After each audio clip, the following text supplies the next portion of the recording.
you just have no sense of humor, right? Did you ever consider that? And 3, 2, 1, this is how every go-around ends in a series of profanity and invective. You know, disappear. And it's like, you proved how sensitive you are and how smart. You know, like, she should have went, there's no greater fascist than the newly empowered.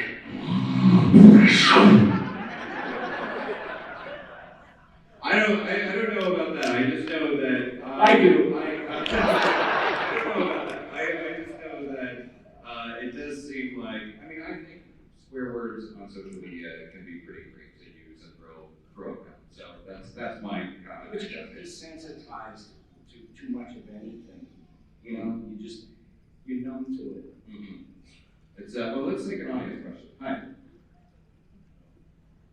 Well, you know, they say if you lose one sense, your other senses are improved. And that's how come people with no sense of humor have a heightened sense of self-importance. I like that. I like that. You know, Garrison Keillor's job is available. That's really cool. I know what you're saying. And I can relate to it in a weird way. It's, when I was growing up, I didn't know how to do anything. I still don't know how anything works. I have trouble buckling the seatbelt. I can't tie my shoes. I have to tie a fake knot that looks real, but it's not. It's the same thing. And I was on the autism spectrum. Yeah. Except there was no words for it back when I was growing up. My dad just thought I was stupid.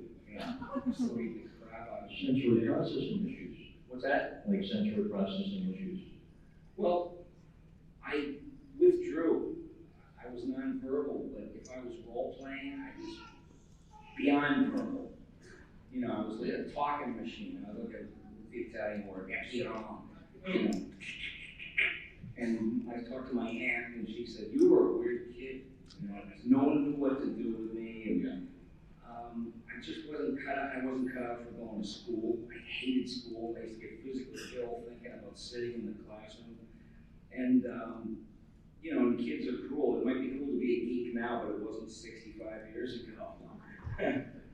You know, they used to hunt you down. You like comic books, huh? Oh, yeah, you're in trouble. Well, kids didn't talk with you like that. What they do now. Well, we have like, that's why I love Comic-Con. It's like, weirdos unite, you know? And, hey, what's the question? I still got it. Oh, you have a question. Yeah, I do apologize. Well, I was curious about, you know, you're really good at impressions and all that. There's a lot of impressions that you do that, you know, of people that we're familiar with in pop culture. But I was wondering, Bill, if there was any character that you have ever done, and the source for that impression was someone that you knew in your own personal life. Well, I try not to do impressions. I mean, people think what I do is impressions, but they're voices that I made up. So I'm not doing an impression of anybody. Although, I know what you're saying is that there's an inspiration from real life.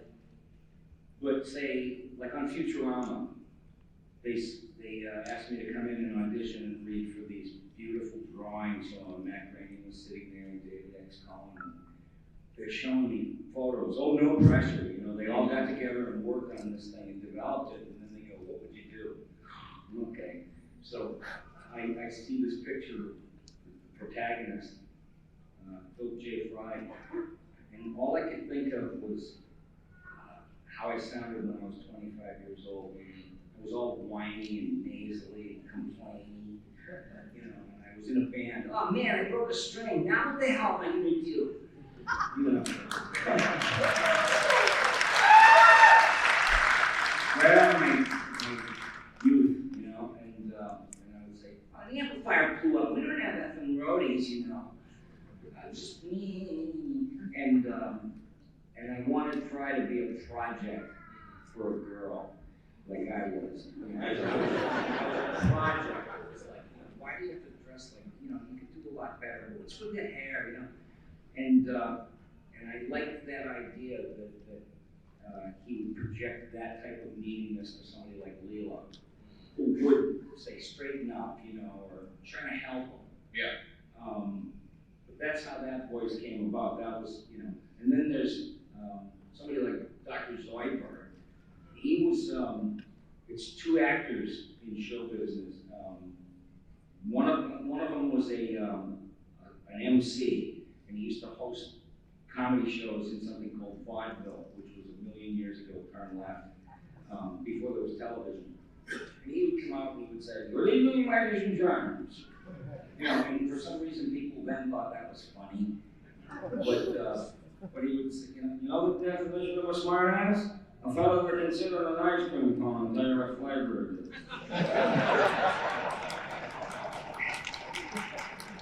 And then there was this other guy that was in the movie Arthur. The first guy's name was George Jessel. And the second guy that I based Zoidberg on was named Hugh Jacoby. He was he was in the first Arthur movie, and he did, "What's it like? You have all that money." It doesn't suck. So I super collided with the two marble-mouthed guys. And then we got Zoidberg. "You need an autograph? Why not Zoidberg?" Everybody loves their oldest.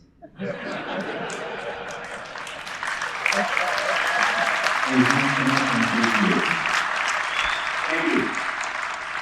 Actually, we have the happy news that Hulu is bringing Futurama back. Yes. I gotta say that it's the audience that kept bringing the show back. It's not like they went out and decided to just do it. They got letters, and there was an online presence and everything. So I have a full audience to thank for, seriously, every time the show comes back. Where are you? I know you did. I won't ask any spoilers or storylines, but where are you in production with it right now? We're into recording about the 5th episode Okay. of the 20, and it's like we never left, We just get right up and did it all over again, and it felt good, and I saw Katie, and I was just like, it dawned on me, I just stopped, and I said, "Katie, you've never not been a star," and she was like, she's not like full of herself. She never expected somebody like me to say that to her, but it's true. And she's a hell of a musician. She can sing. Mm-hmm. And she invited us to come and see her band once. And we went to a club and she sang, and it was so beautiful that I was practically crying. And I felt like an imbecile because I couldn't pull it together. I know, and I have them. I'm too sensitive for my own good, I think. Hi. Hi, my name is Mandy. It's nice to meet you, or see you again. I was at your kids' thing yesterday. You speaking on that microphone is getting in the way of you taking movies and pictures. What do you mean? What's your question? I can't even see your face, to tell you the truth. Take that off. You okay? If you're okay, that was hilarious.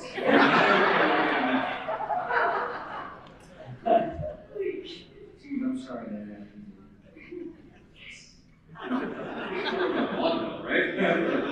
What was your question?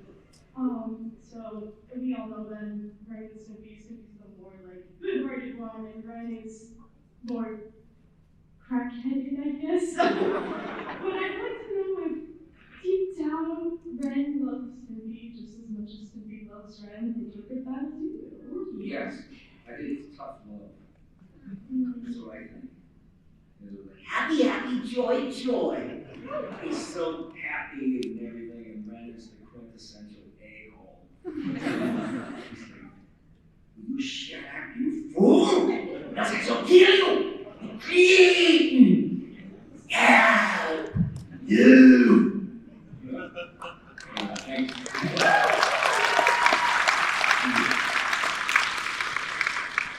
Yeah, it's like you have to have that the stupid one and the one who thinks he's smart, but he's just as stupid, and he's fishing out orders, and it's supposed to be funny.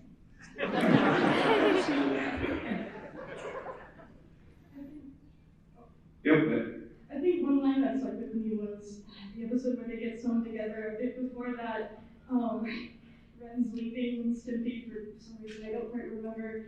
And Stimpy's like, "Why are you leaving?" And Ren's like, "Well, I just don't like you." And Stimpy's like, "But I love you!" And that really hit hard because it's like, oh, but it's just roommate. It sounds like a transcript of the Amber Heard Johnny Depp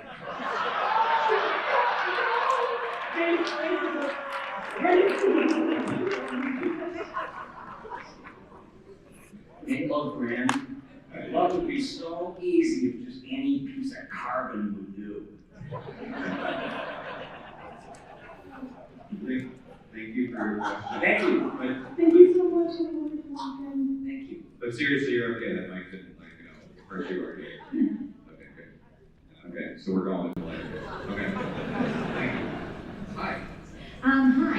Before I get to my question, what you just told us that, and coming from a personal experience, I'm a voice actor, Yes. and I'm autistic myself. Uh-huh. So it's amazing how autistic people, especially with verbal challenges, can come so far, and how we work so hard to get to where we are right now.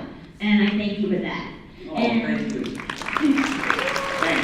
awesome. And so that leads to this question. When it comes to trying out different characters, and there's always brand new techniques, a lot of challenges. Could you think of anything that which of the characters that were you which one of the characters that you had that they had to come up with lots of different techniques? Lots of different techniques? Yeah, is there something new that you haven't even tried before? It's like something try not to ruin the vocals and such. It happened, the changes happened from character to character. Like on Doug, Nickelodeon's Doug, I read the script in real time. I'd be Doug and then I would be Roger. So that was the kind of varied up things I would do, it's like, dear Journal, they're 25 years older now, excuse me. Dear Journal, today I blew up a courthouse.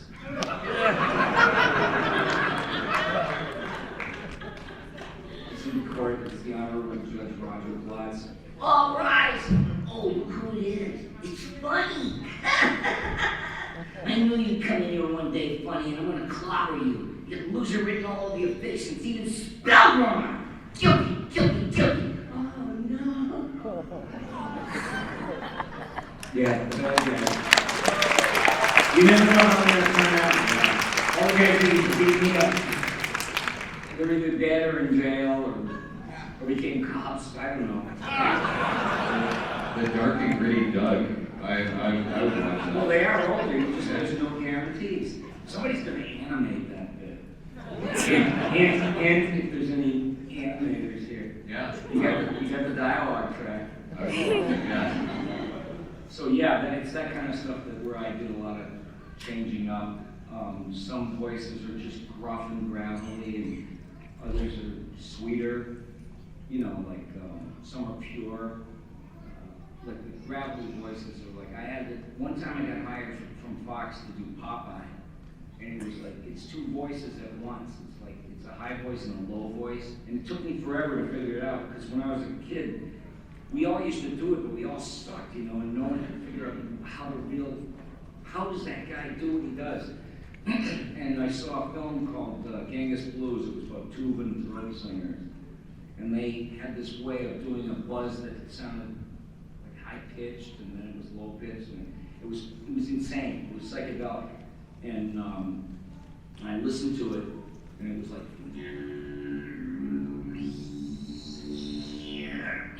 and they would make these little whistles and stuff, and I said, that sounds like Popeyes, a woods full of Popeyes, and so that's what cued me in. It's like, yo, hallelujah, I bring you some flowers, and then the low voice at the same time is like, yo, olive oil, I bring you some flowers. Yeah. Thank you, Popeye.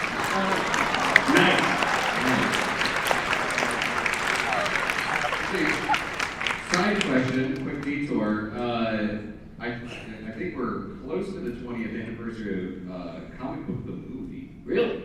Yeah. Has anyone seen that Comic Book the Movie? It's worth checking out. It's you co-wrote it with Mark Hamill, Yes. right? Yes. And you guys are both in it. Yeah. And I'm just kind of curious. Is there? Talk about the I guess creation of that and you guys working together. Do you think that that movie could exist in the Comic-Con scene now?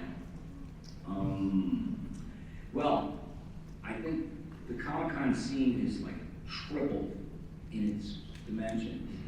You know, when I first started years ago, there was only 3 conventions in the entire world. Yeah, San Diego In yeah. Chicago and Atlanta. I think that's all there was.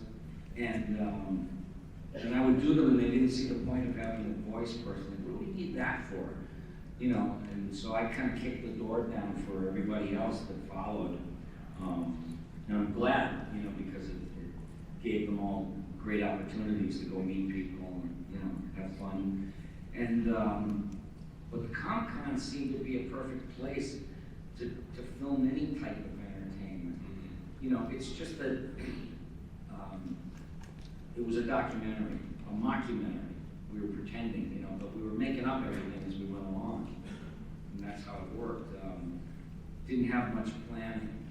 You know, the camera guys just followed us around. Let's see.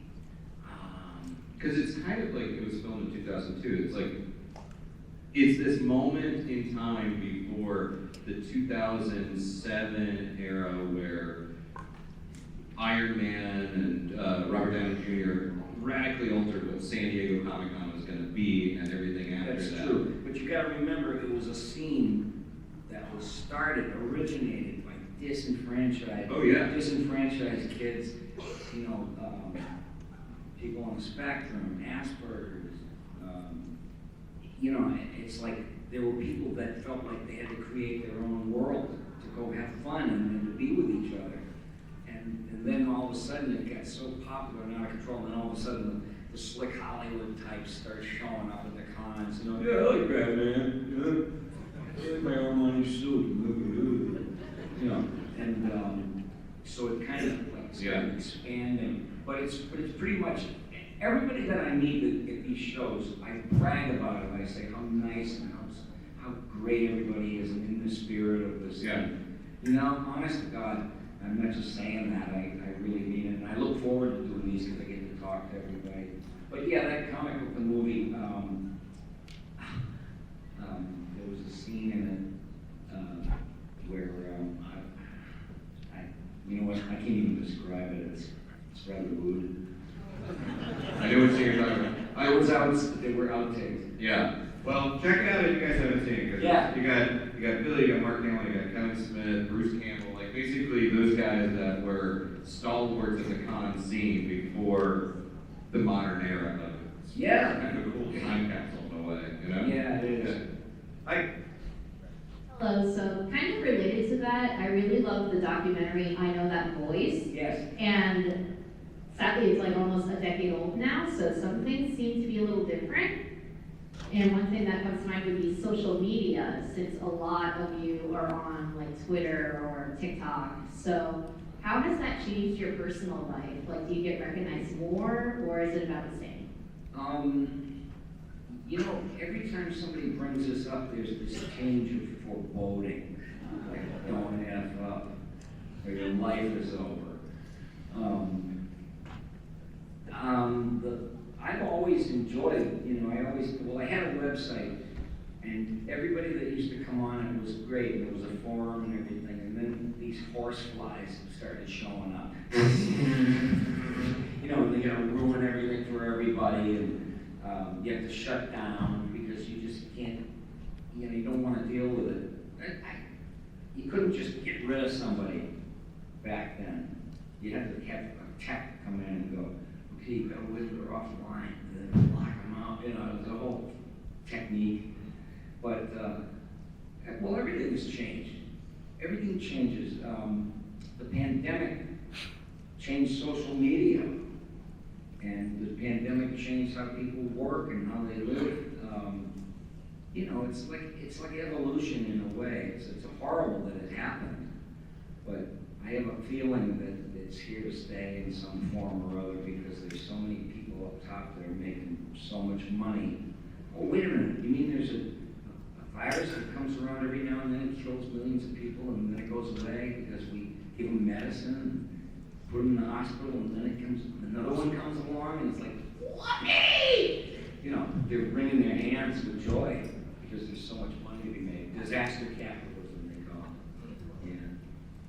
There's so much going on out there. Thank you. That answer your question? No. You know, Was an answer. yeah. I'm famous for that. Hey there. Oh, fine. You're always on Zoidberg. That's a nice, yeah, you're in spirit things. That looks good. Thank you. My question is, considering your long and storied career of voicing so many iconic characters that we all know and love, was there any characters or voices or impressions that you wanted to do, but for one reason or another that you just couldn't? It never really worked out like that. Like, I've never been covetous or jealous of anybody's work or their parts, or, you know, I never was like that. I'm non-competitive.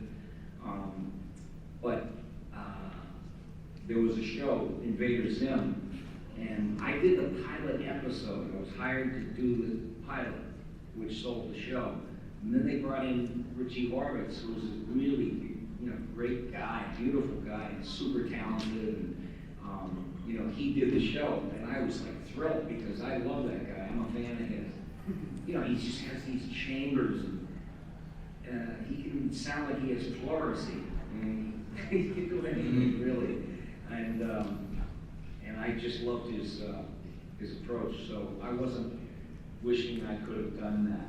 You know, I've been very lucky. I've had a lot of stuff that I've done. Yeah.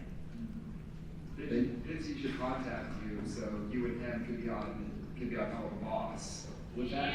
Yeah. Vince should contact you to be on Hello Boss because he's on Hello Boss.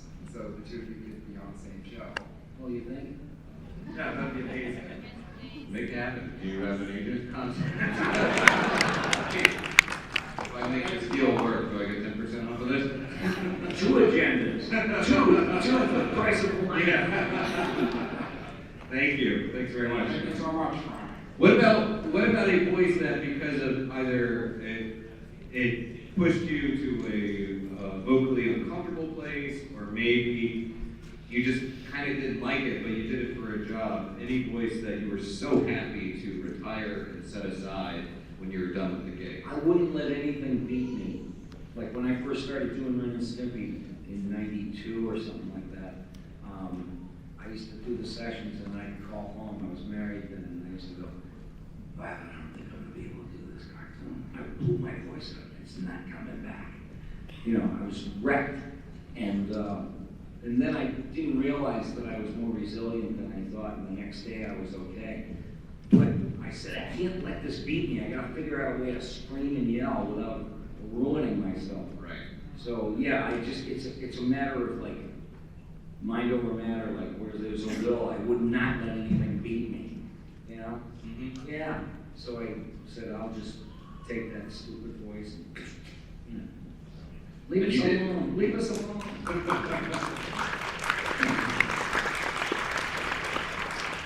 That was very gentle. Hello, my young friend. I have two questions. Yes. The first one is, what is it like playing Fry, Zoidberg, Professor, and Hubert? Well, I don't play Cuber. I'm trying to think who that is. Is that Cat Susie? Is that who it is? She's just wonderful. She's so talented. I have nothing but praise for the people I work with. They're all my heroes. You know, I really don't give a darn about celebrity. I never much did. My heroes were artists always. And yeah, so doing all those voices, like doing puppet theater or something, it's almost like if you have puppets, there's somebody that's, you know, I'm over here now, and I'm over here. You know, You know, Steve Martin about that.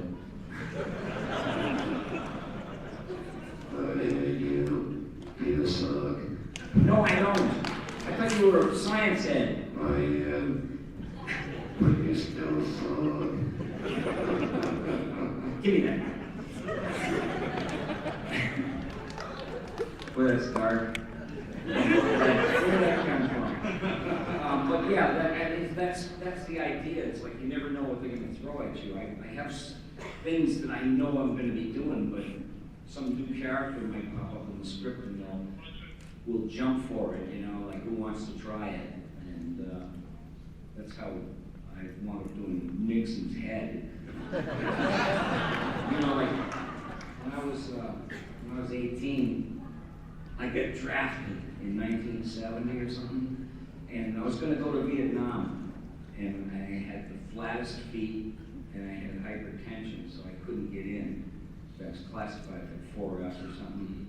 But I mean, that bastard Nixon drafted me, and I was scared out of my mind. And so to this very day, in the Nixon library, on a continuous loop, is all the Nixon stuff I did on Futurama.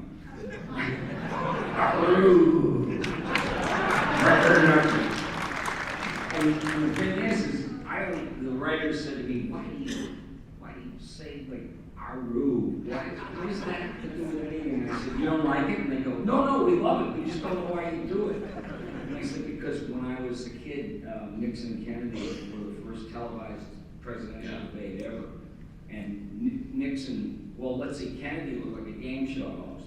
You know, they filmed him through soft focus, and he looked, you know, like a matinee idol. And then they cut to Nixon, and they were doing extreme close-up. You could see his pores, and he was sweating, and his hair was matted. He refused the makeup. He refused the makeup. And so I was watching, and I'm watching this transformation. This 5 o'clock shadow starts coming in at like 2 o'clock. And he's like, I want to be president.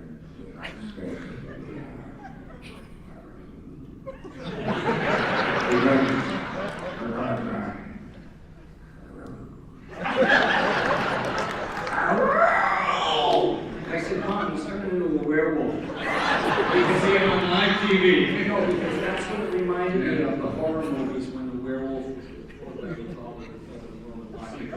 don't let me out. Whatever you do, whatever you hear, do not open this door and let me out. And then they hear, you know. And so I thought Nixon transforming would be the perfect note. I'm ordering prime director of Haru. A declaration of Haru. That's why that happened.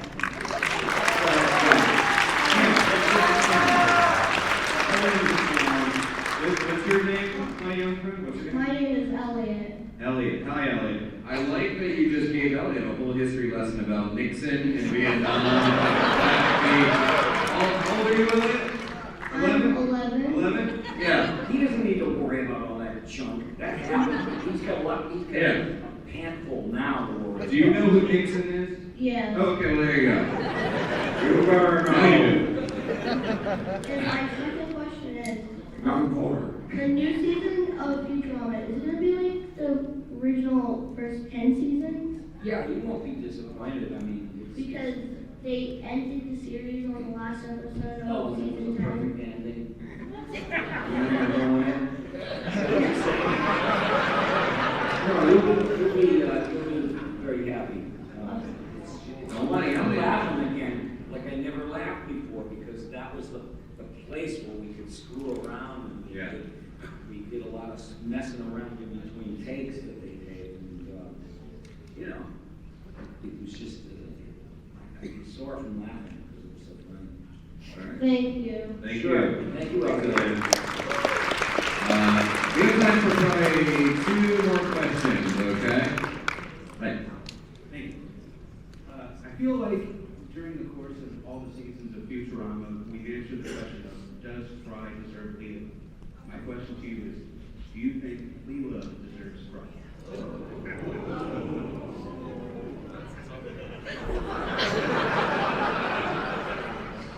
You kind of look for the missing someone else. It's stupid to do that, by the way. Because you'll wind up marrying your parents. Yeah, it's always the parents' fault. And so when you grow up and you'll marry a female version of your dad or something, you know what I mean? It's like, it's weird. There's no way you can know except somehow deep inside, this is familiar.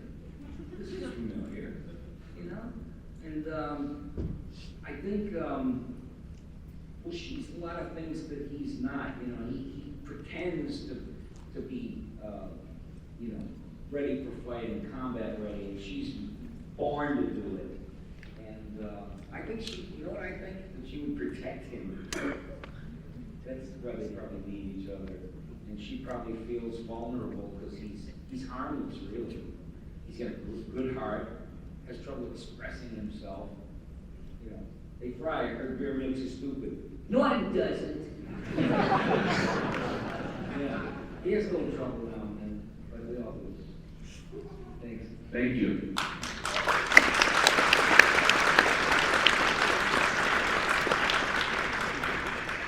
Hey.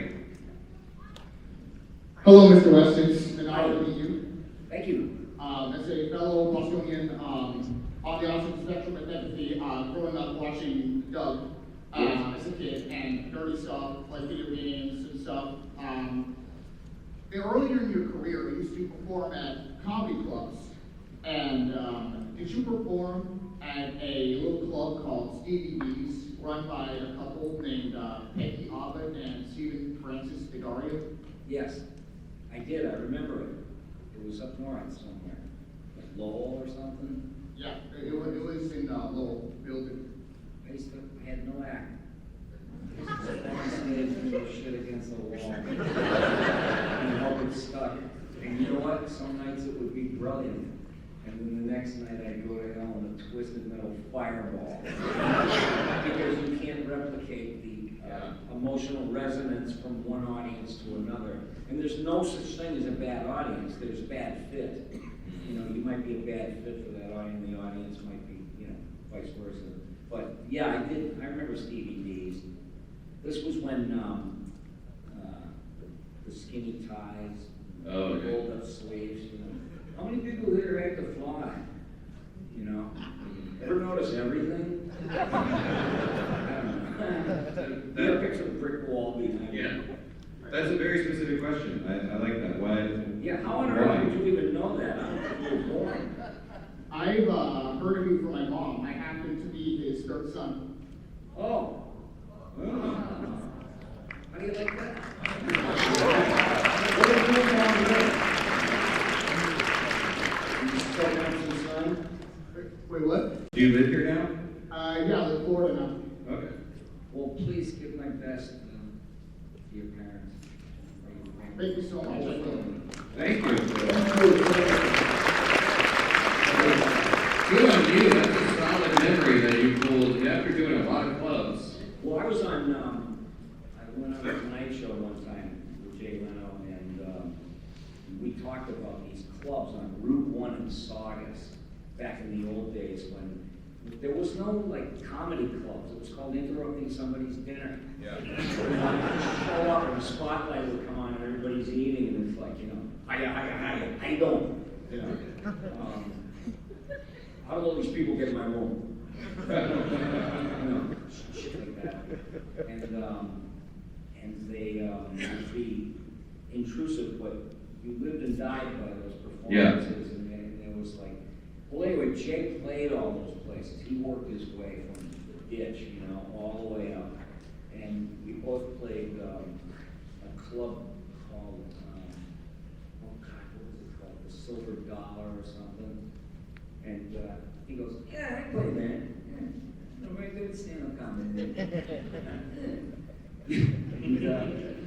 And I said, do you remember the hostesses and the strip clubs? Oh yeah, I did the strip clubs too. And I said, do you remember Divorcella? No, I don't remember. You know, I was just making up names. just to see if he would say, oh yeah, I remember, right? You're on the case, like outing Jay Leno. You already know the answers and you're asking. Yeah. We are out of time. So. Are you that busy? You have to We go? I mean, don't you gotta go somewhere? Yeah, I do. You I'm do? going back to my table. Yeah. So with that said, first off, Orlando, Megacon, you guys are great. Thank you so much for being here and being part of it.